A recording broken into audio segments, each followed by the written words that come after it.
Crisis in the Classroom, Nigeria's Education Under Siege. Good evening. We begin tonight with a deeply disturbing security crisis unfolding across Nigeria's education sector. The hope and promise of the classroom are being overshadowed by fear, following a fresh wave of mass abductions that has forced the federal government and multiple state authorities to order the closure of dozens of schools. This unprecedented step highlights the severity of the threat posed by armed terrorist and bandit groups who have now made the targeting of vulnerable students a profitable and terrifying enterprise. The abduction that triggered the shutdown, the immediate catalyst for the widespread closure order, was the audacious kidnapping that occurred just days ago in Niger State. Gunmen stormed St. Mary's School, a Catholic institution in the Papiri community of the Agwara local government area, in the early hours of Friday. The Christian Association of Nigeria, CAN, has reported that a staggering 215 pupils and 12 teachers were violently abducted during the raid.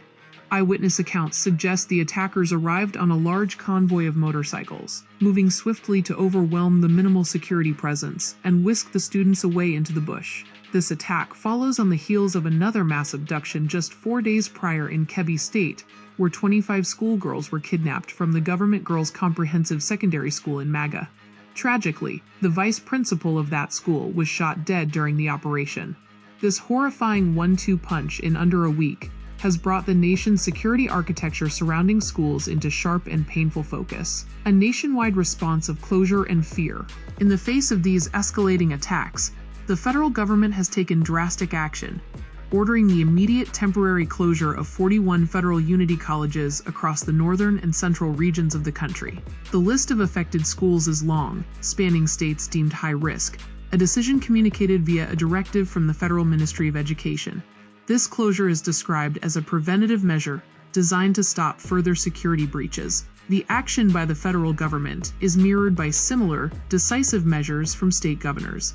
Kwara, Plateau, Niger, Benue, and Katsina are among the states that have now shut down schools, grounding academic activities in specific local government areas, or in some cases, across entire states, until a comprehensive security review can be completed.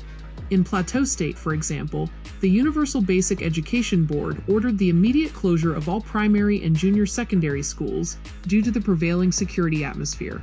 This mass closure sends a powerful, unsettling message that in many parts of Nigeria, the physical safety of a child pursuing an education can no longer be guaranteed by the state.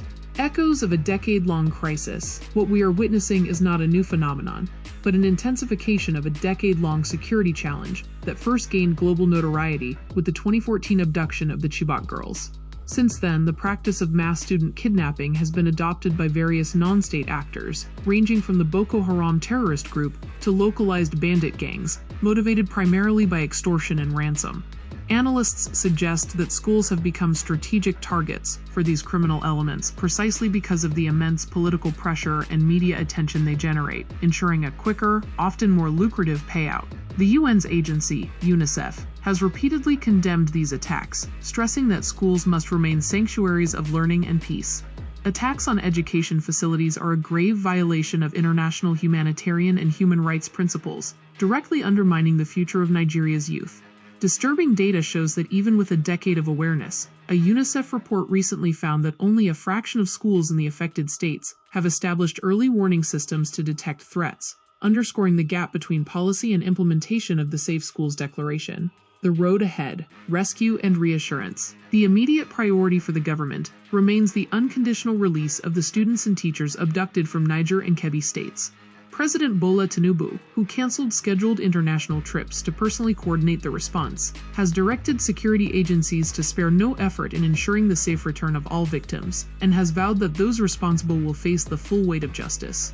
However, for the parents and communities in these regions, hope is laced with anguish and uncertainty. They are left praying for a miracle while grappling with the difficult choice of whether to ever send their children back to a classroom. The task ahead for the federal and state governments is twofold. First, to successfully execute the rescue operations. Second, and perhaps more enduringly, to develop and fully fund an impenetrable security architecture for schools, one that doesn't rely on the temporary expedient of closure, but offers genuine long-term reassurance that the pursuit of knowledge will not come at the cost of a child's life or freedom. This is a national crisis, that demands a national consensus and an unwavering commitment to protect the next generation.